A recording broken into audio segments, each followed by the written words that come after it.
What have we got? Let's have a look at this video. We have got completely wrong history facts that you may still believe. I'm intrigued. It's from the channel Chat History. How about we have a look? That are wrong. History facts that are wrong. The ancient Egyptian pyramids were built by slaves. All right, so we're starting kind of strong, but we'll have to see how he elaborates this, because it might actually go into also I don't want to build a straw man. Let's see. This is probably one of the first things we all learned about in school when discussing ancient Egypt. Tens of thousands of slaves enduring endless hours of intense, forced physical labor while barely being fed or provided with adequate water. Drop a sack of sand, chisel something at the wrong angle, devout masochist, you're getting a whipping. Well, it's all poppycock. While there were slaves, they were mainly prisoners of war or household servants who tended to their landlords, but they weren't really part of the main labor force. Instead, laborers in ancient Egypt were conscripted using the corvée duty system, a way to pay off taxes through manual labor. According to the book The Pyramid Builders of Ancient Egypt, which discusses the pyramid builders of ancient Egypt, farmers were usually pulled from their laborious crop dusting for construction work whenever the Nile went all floody during the summer months. While the snobby rich upper class folk avoided manual labor by just paying off their tax burden, them smelly poors were tasked with construction of temples, tombs, and pyramids. Laborers who worked on the pyramids, as well as other large structures way back in the ancient times, were actually well provided for. This makes sense, as having a weakened labor force due to neglect or malnourishment, it doesn't really pay great dividends. Can't exactly move giant rocks when you're completely emaciated. Okay, so we are kind of halfway through the first point, and then he's going to move.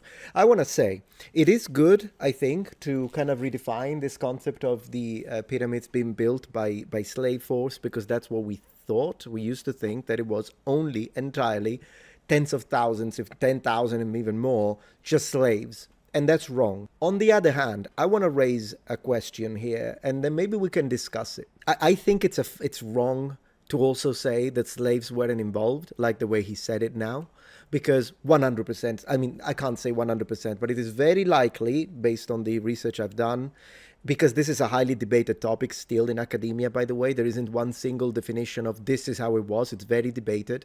And one of the things that I can say is that a culture that does have slaves, and we know they did, as he just correctly stated, I think that absolutely for unskilled labor, they would have used slaves.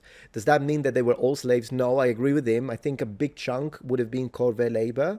As he says, it's an alternative to pay taxes. That's correct. I'm going to come back to what a corvée labor is, because for our definition, I think it might get a little tight. You'll see how it works. And then you also had skilled specialists. So the reality is, the way I look at it, is that the pyramids were built by three different types of workers. You had specialists. They were the smallest number, and they were very well paid, and they would do things like the casting, or like inscriptions, or hieroglyphs. So measurements, the engineers, all of those people, they were not slaves, they were very well paid, and that's that. The second type would be corvée labor, as he said. So these are general people, that the general population, and then instead of paying taxes, or in general, they are required to do this amount of work from their family. If they have a healthy male or more, then they're gonna send that for a certain amount of time. They're gonna do that job, and then they don't have to pay taxes or whatever it is. And so they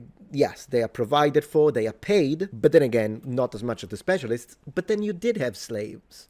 Absolutely, you had slaves who worked in the war. Why wouldn't you use slaves and you know, prisoners of war and all that kind of stuff, particularly and I think that slaves would be used for moving stuff from place A to place B, and then in the quarries. That's my theory. How many? Difficult to say. I don't know how many slaves would have been used, and if the numbers are actually similar, or if there are a lot more corvée and a little bit of slaves, or there is a lot of slaves and a certain amount of corvée labor. That's unfortunately difficult to know. But I do want to raise this question before we continue. Is a corvée worker a slave? And I think the reason why this gentleman right now appears to be like, they're not slaves, they're corvée laborers, is because maybe, I could be wrong, but maybe he has a little bit of an American definition of what a slave is, meaning chattel slavery.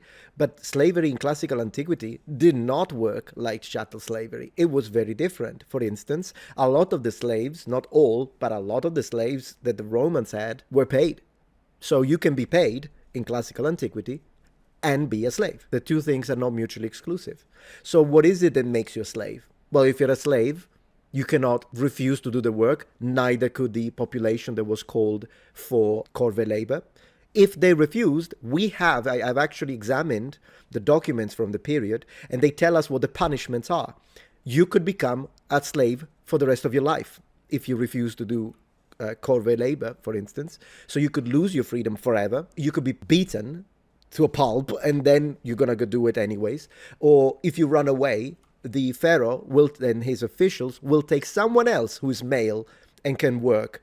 So, for instance, your son is supposed to do it. He runs away. Well, then you're going to do it. So, or the uncle is going to do it. Someone is going to do it. And then another thing that is typical of slaves is that you'll be confined into sleeping quarters. Corvée laborers confined into sleeping quarters. You cannot leave. The only difference is that it's for a set amount of time. But this also happens in classical antiquity with slaves sometimes, that they have a set amount of time. And then if they make enough money, they could be freed. Or for instance, if the owner dies, they are freed, right? So that's also a thing. So at what point, how do we distinguish from a classical perspective a slave from a corvée laborer? Is it also a subcategory of slavery? And if it is, then now the numbers are back up. The majority would have been slaves, except for the specialist workers that were living in their own villages that were specifically built for them.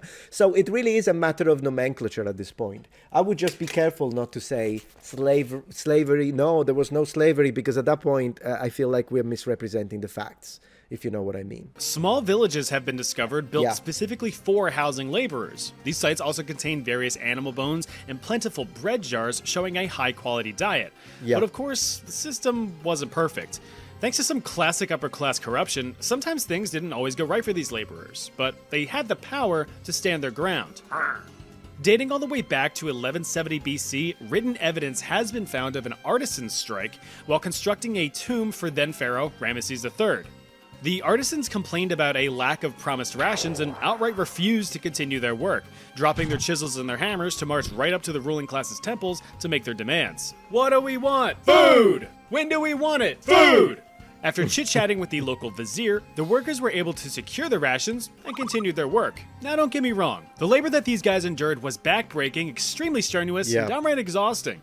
But they weren't outright enslaved or mistreated, as historians previously thought. The specialist workers, I agree. But then again, I wouldn't remove completely the idea that slavery was a thing, because when it comes to the construction of all of the different pyramids, because I do think it was part of it, absolutely. But yeah, for sure.